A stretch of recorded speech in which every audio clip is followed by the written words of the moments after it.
Hello, everyone. In case we haven't met, my name is Dr. Harmony, and I help you live fearless, live loved, and live free. If you're new to my channel, welcome. And if you're returning, welcome back. Make sure you hit subscribe and hit the notification bell so that you know when all my videos and content come live.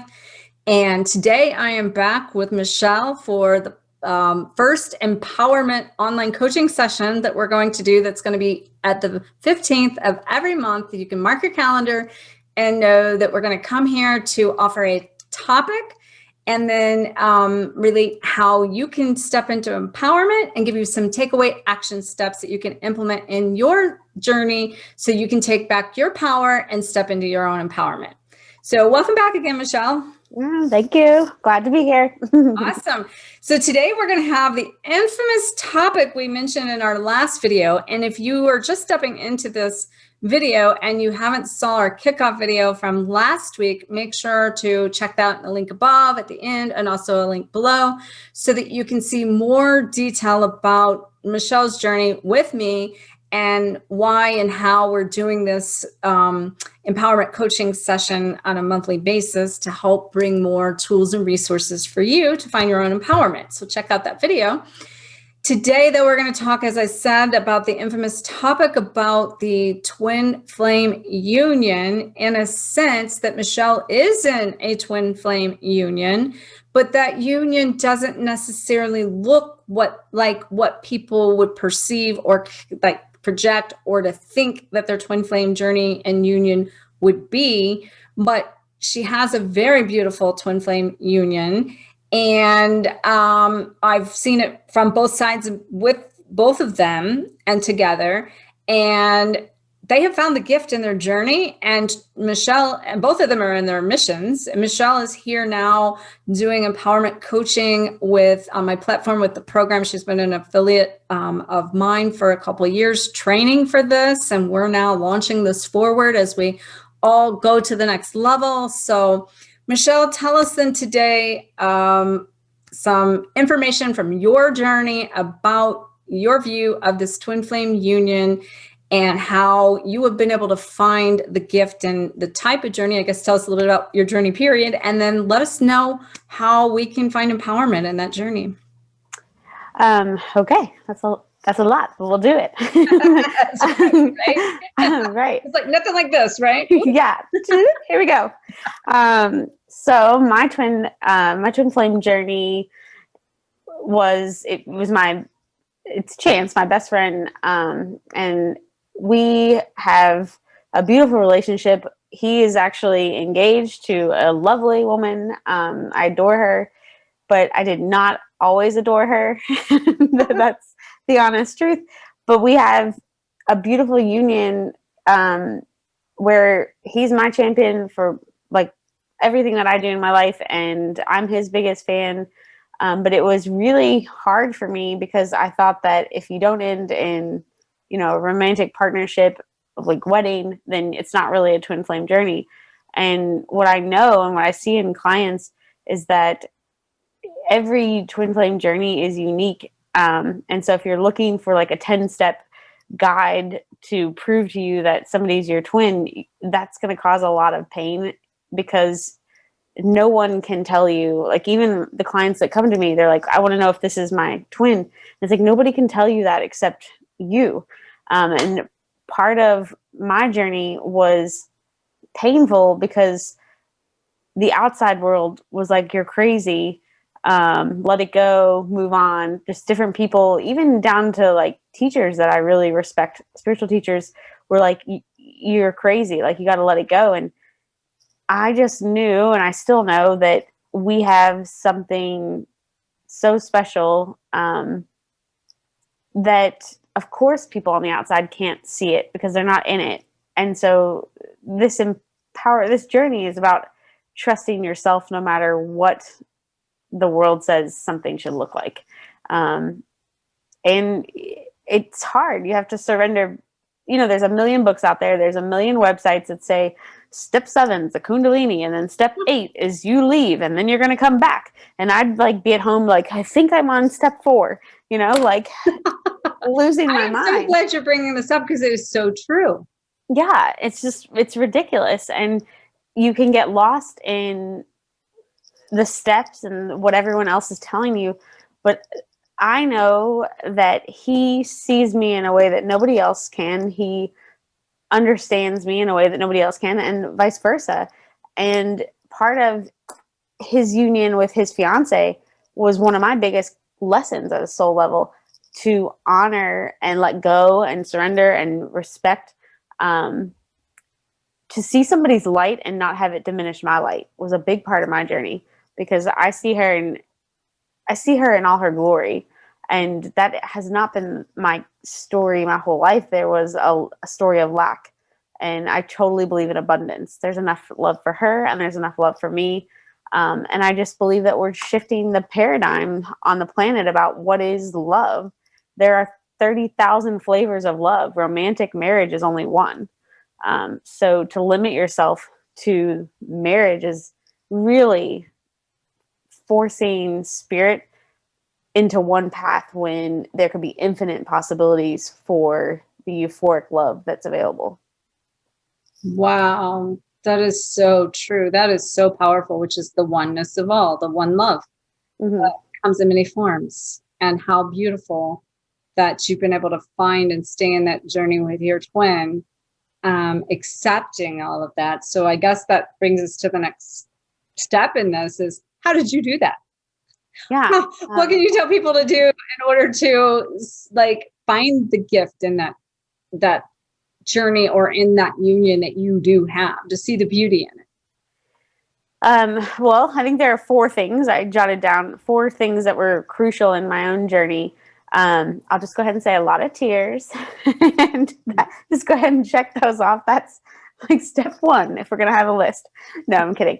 The first, the real true step for me was surrendering. I had to let go of, I was in so much pain because I needed chance to be officially my boyfriend, be my fiance, be my husband.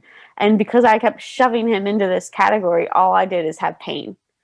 And so when I surrendered that, yeah, I love him infinitely and I know he loves me, and I let go of the labels, then the love could just be there. So it's surrendering to what you know is true and letting go of all the labels and just being with it. Okay, I have to say something. You sound like me. Well, I was trained under you, so there's that. The audience for a minute, like, but what does that mean? What does that mean to surrender? How did you do that? Because I'm sitting here going, oh yeah, that sounds good, but how did you do it? How did you surrender? How did you let go? And I'm putting her on the spot here. This just came through. Yeah. How do you surrender? How do you let go? Well, I was obsessed with him.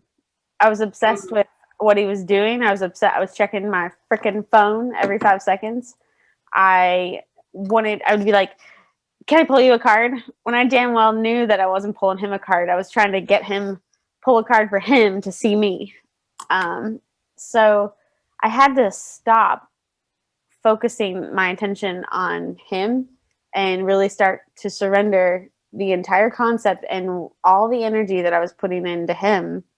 I had to shift it back to me. So anytime I want to text him, it's like, oh God, just be with yourself, or text somebody else, but not avoiding, like not ignoring it, because that's not going to go away, but it is sitting with it and going, pulling your energy back.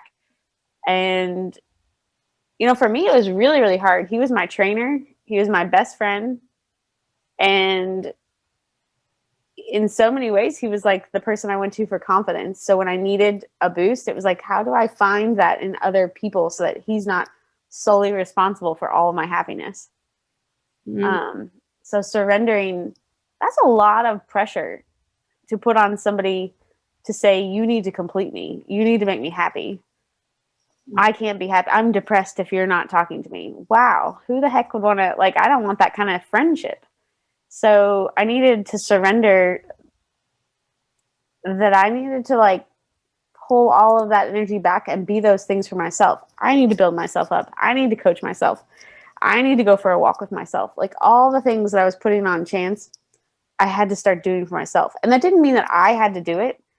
Hello, I have the best coach around, Dr. Harmony. I found you can find that in other people to provide it for yourself, if that makes sense. Mm-hmm. So like, hence the empowerment session. If you're stuck, where Michelle's you can ask for help. Yeah. Honestly, there's no better person than you, because you've walked this walk, and I say you cannot talk it until you've walked it. And this is perfect alignment as well. It's for you to be here to help others do the same thing. Right. So, and surrender is a very broad term. You have to learn to trust yourself. You have to understand and define your own truth. I had a lot of people that would tell me that my twin flame union was like, let it go. He's not there. And that would just infuriate me. And then it would just like crush me, because it's like make me doubt myself. But at some point I had to let everyone's opinions go and be my own. I had to surrender the need for somebody else to tell me what was true. And that's really, really hard. Now, I want to tell you what's coming through as you say that. I want to add to that, because I get this a lot about the resistance itself, about thinking you have to be all or nothing. Mm-hmm. Right? I'm either going to be with my twin and we're getting married, or I just have to let him go, meaning that I'm going to step away, which is like cutting off your right arm. Mm-hmm. Right? So I think the key in this is when you're letting go and you're surrendering the outcome of what it's to be, but you're also letting go of your resistance to what it's to be or not to be. Right. And allowing it to be whatever it needs to be, but you're not like going to the end of, okay, it has to be one or the other. Right. Right. And I'm super blessed, like, because my twin never, he let me go as slow as possible with finding myself again. So going from texting him all day long to seeing him 4 times a week, down to like having boundaries and going, okay, I'm only going to let myself text you 1 time a day. And he's like, okay. Like, he just met me where I was, but it was my addiction. And I'm sure there's somebody out here that is addicted to their twin. And so I had to wean myself off of that. And that's a real thing.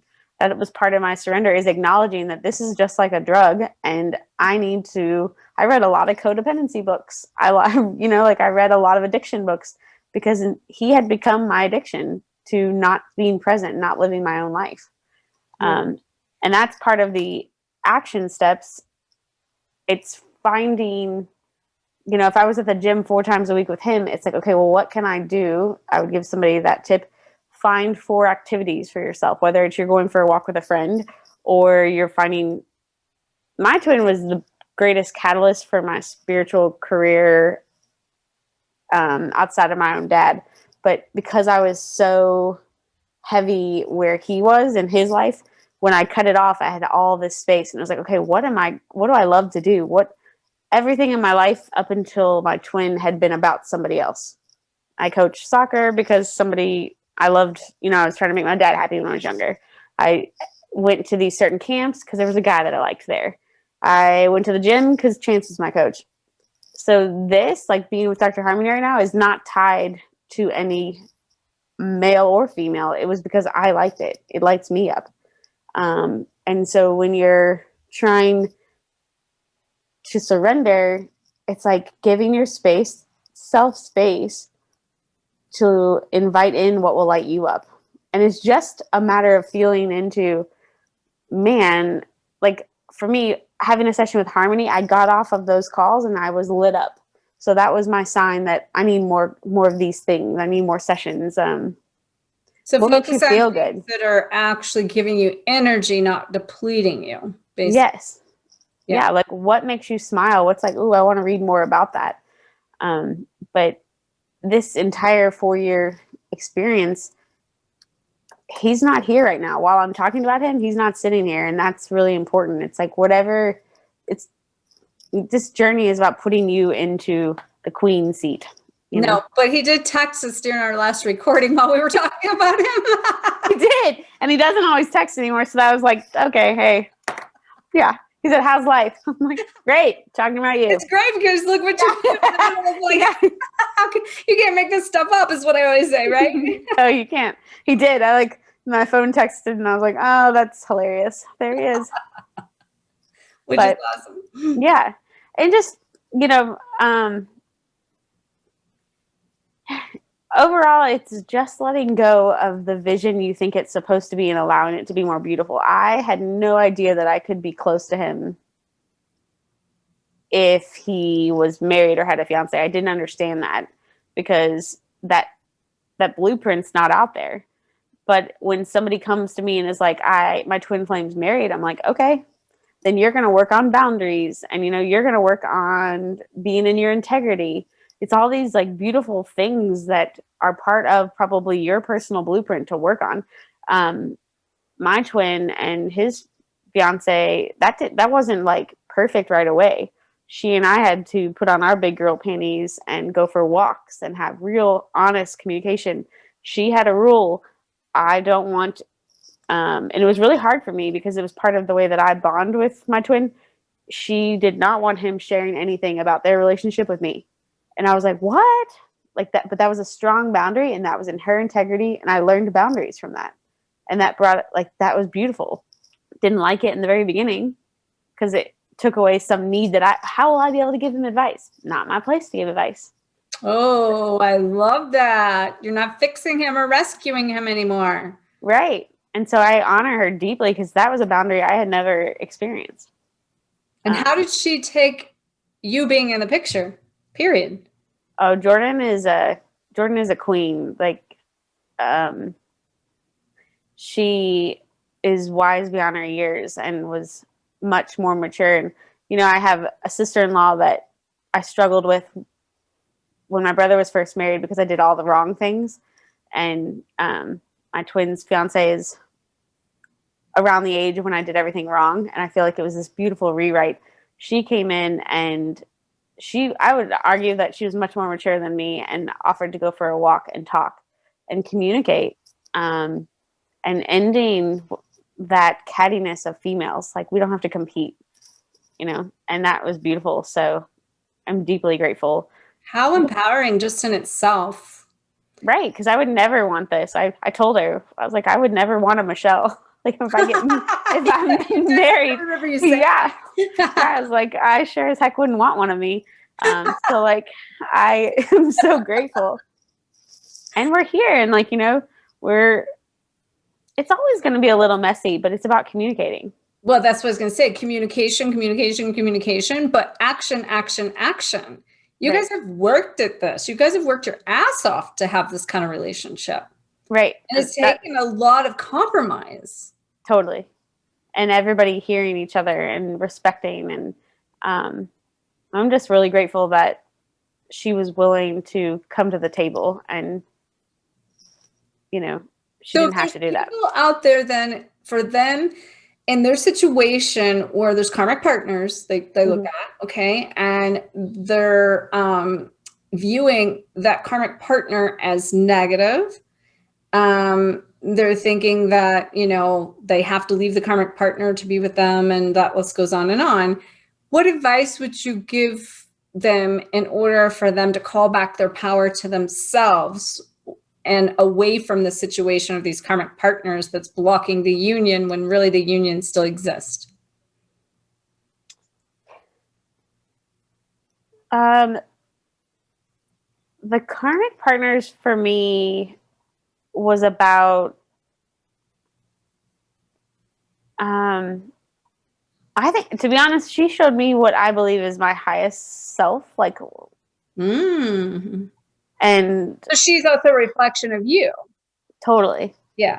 And when I see her, I just there was a lot of jealousy, but it was like, ooh, could you soften and just be in awe of her because she has so many qualities that I admire and that I see in myself. But at first it was a jealousy, and it's like, no, I want to see her shine. She is shining. That was calling your own power back for you to shine in the process then, right?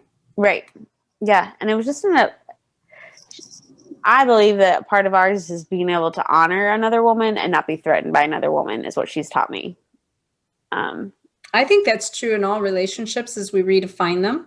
We come more into the love and the partnership of all that is. And letting go of the old templates about relationships that are built on a lot of jealousy. And a lot of that goes on in the twin flame journey. And that's not a twin flame journey at all, because it's acceptance and it's love and it's divine love. And as we all move from the lower vibrational love into the higher intimacy of love, of divine love, that's everyone seeing everyone in their beauty, seeing the good in everyone, and creating these relationships with everyone that you can only create once you've had that unity within. So the real union here is within. And when you find that balance and wholeness and completeness and oneness with yourself, you don't look at anything outside of you as a threat, or you don't feel the rejection, because you can only then dance the dance of you inside, finding acceptance of everything around you, and then to see everyone as your teacher, including the karmics. And in this case, it's so beautiful because you saw the good in her, which meant it put you in the good of yourself. Yeah. And we even like tag team a little bit on chance, like, you need to get it together. Like that. We never dreamed that would happen. One of y'all, I got two now, right? Yeah, right. We're like, you made a mistake in letting us be together, because now we're friends. Yeah. That's awesome. Yeah. Yeah. And we did a retreat together. Like, we've done a lot of work.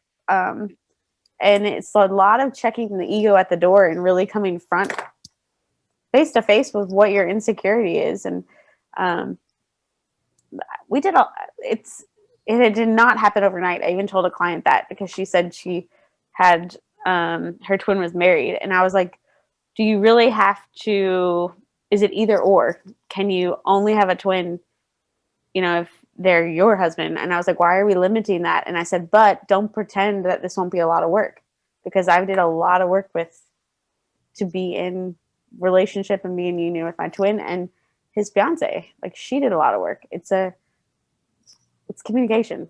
Well, and that's what it's saying. Redefining relationships is about finding intimacy and connections that don't have to be intimate relationships from a standpoint of what we've thought of them to be sexual or in nature, or like in a relationship that represents marriage. Technically, it is being more open to the idea of the self-sovereignty of who we are, and giving the other person, in this case your twin flame, the free will to be in his own sovereignty and make his own choices, but you're accepting and honoring that for him in himself. And what a gift to both of you and to all of you, right? Yeah.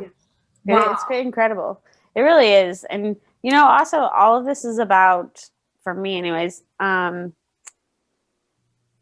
that there's only one Michelle and that I can't be replaced.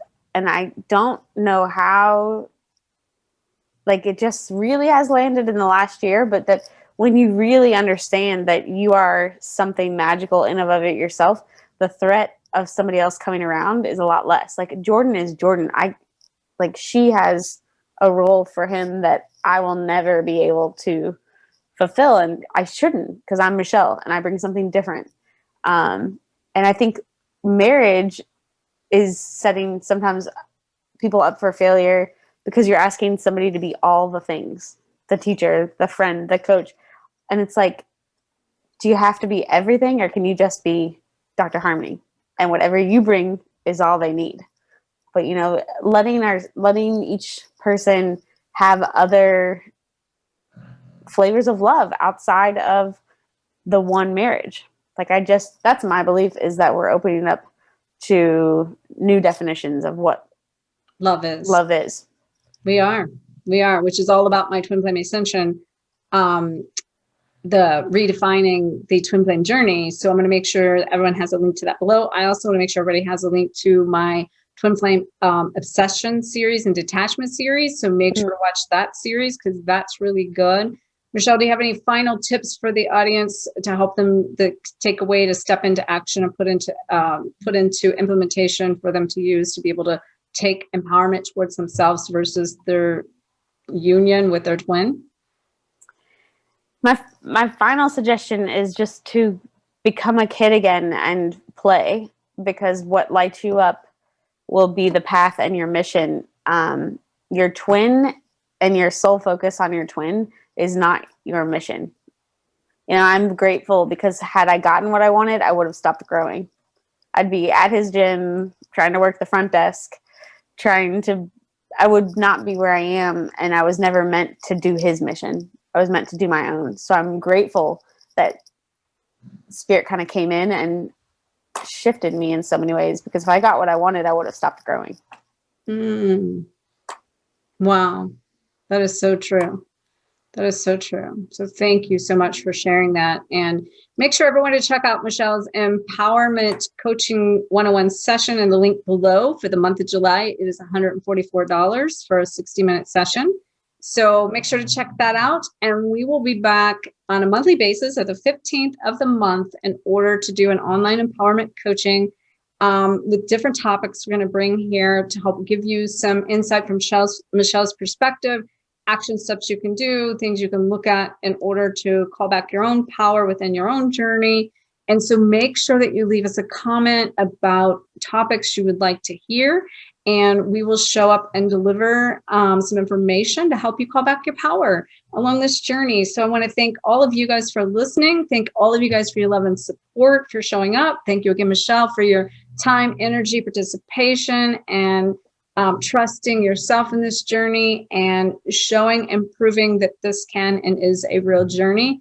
And it might just look a little different than the labels we've put out there, but it is still real. And so thank you so much. And may everyone always face their fears, find freedom, and glow forward on fire. We'll see you in the next video with Michelle. Namaste. Namaste.